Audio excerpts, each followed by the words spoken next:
पांडे की जिंदगी किसी फिल्म से कम नहीं है।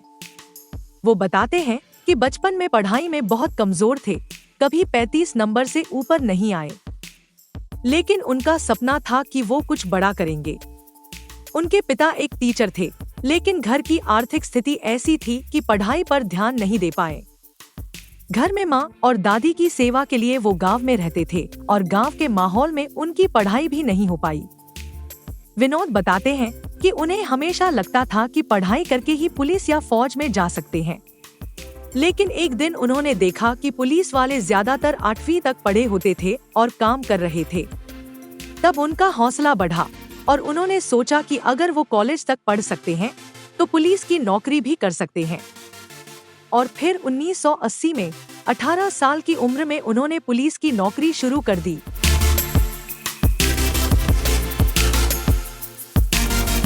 रीवा के ट्रैफिक पुलिस स्टेशन में रहते हुए विनोद पांडे ने कई सड़क हादसों में लोगों की जान जाते हुए देखा। कई बार तो दुर्घटनाओं में घायल परिवारों को इलाज के लिए अपनी पूरी संपत्ति बेचते हुए देखा। तेज रफ्तार से हुए हादसों में लोग अपाहिज हो जाते थे। ये सब देखकर उनका दिल बहुत दुखता था। तभी उन्होंने सोचा कि जब लोग खुद से समझ नहीं पा रहे हैं कि हेलमेट क्यों जरूरी है, सीट बेल्ट क्यों लगानी चाहिए, तो उन्हें समझाने का तरीका क्या हो सकता है। इसी वजह से उन्होंने ये ठाना कि वो सड़क सुरक्षा के बारे में जागरूकता फैलाएंगे। दुर्घटना को देखे, दुर्घटना को जैसे देखता था कि कम उम्र में लड़के दुर्घटना के शिकार हो रहे हैं, इस वजह से मेरे के आया देखिए किसी के आज बच्चा यदि नहीं रह गया, माता पिता सोचते हैं मेरा बच्चा आ रहा है, प्रतीक्षा में है, और प्रतीक्षा के बाद वो लड़का नहीं आया तो किस तरह से उनको लगता है। और इस वजह से मैं यातायात का काफ़ी जागरूकता का काम कर रहा हूं और अभी भी पहले से भी ज़्यादा अभी काम कर रहा हूं। दूसरे जिला में जैसे सीधी है, अपना गृह जिला है, शहडोल चला जाता हूं, उमरिया चला जाता हूं, अनूपपुर चला जाता हूं, सतना चला जाता हूं, और जहां भी होता है यहाँ तक कि जबलपुर, कटनी, हर जगह जा कर के जागरूकता की परिस्थितियाँ परिधि में काम करता हूँ। हाँ, ये है कि मैं अब मीडिया जैसे उसमें काम मैं फ़ोटो के लिए नहीं देता हूँ कि मेरा फोटो छाप दीजिए, वो कर दीजिए, मैं एक उससे काम करता हूँ।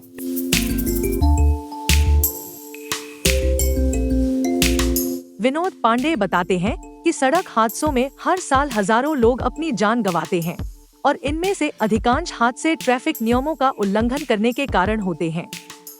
लोग यातायात नियमों के बारे में पूरी जानकारी नहीं रखते और ऐसे में वे न केवल अपनी बल्कि दूसरों की जान भी खतरे में डालते हैं। वो कहते हैं कि सड़क सुरक्षा को लेकर अगर लोग थोड़े से भी सचेत हो जाएं, तो हादसों की संख्या में काफी कमी आ सकती है। ऐसे में उन्होंने लोगों को बताया कि हेलमेट पहनना चाहिए। ये सिर की गंभीर चोटों से बचाता है। अगर आप कार चला रहे हैं तो सीट बेल्ट जरूर लगाएं। ये आपको दुर्घटना की स्थिति में गंभीर चोटों से बचाता है। ओवर स्पीडिंग से बचें।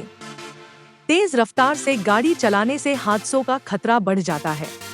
कि सबसे बड़ी पुलिस का अर्थ है देशभक्ति, जन सेवा। जिस प्रकार पुलिस में मैं काम किया, वरिष्ठ अधिकारियों के निर्देश में हर पुलिस अधिकारी या पुलिस में रहने वाले आरक्षक से लेकर वरिष्ठ तक जहां भी जाएं अपने कर्तव्य परायणता ड्यूटी में, तो उनके पास जो लोग आते हैं उनको ये जरूर जागरूकता की परिधि दें। निश्चित ही कर्तव्य मार्ग पथ पर पुलिस, निश्चित ही सम्मान पुलिस का बढ़ेगा। और ये मतलब नहीं है वो सोचते हैं कि मेरा सिर्फ विवेचना करना है और तब सम्मन वारंट तामील करना, मगर मैं भी, मेरे को आज तक किसी भी प्रकार की सजा नहीं मिली, एकदम मेरा रिकॉर्ड कोरा है।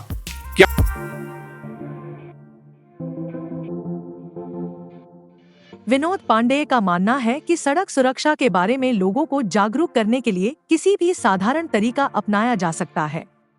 वो बताते हैं, कभी मैं दुकानों और चौराहों पर जाता हूँ, कभी पोस्टर लेकर सड़क पर खड़ा हो जाता हूँ और कभी अनजान लोगों के बीच जाकर बैठ जाता हूँ।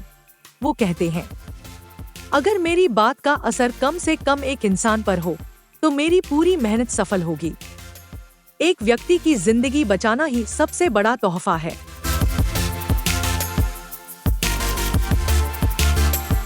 विनोद पांडे का मानना है कि जन सेवा से बड़ा कोई धर्म नहीं होता है। विनोद पांडे ने 40 साल तक पुलिस की नौकरी की और इसमें कभी भी छुट्टी नहीं ली, यहाँ तक कि बच्चों की शादी के दिन भी वो अपनी ड्यूटी से 1 घंटे के लिए छुट्टी लेकर वापस लौट आए। उन्होंने अपनी सेवा के दौरान कभी अपनी ड्यूटी से समझौता नहीं किया और ये उनकी सेवा पुस्तक में भी दर्ज है।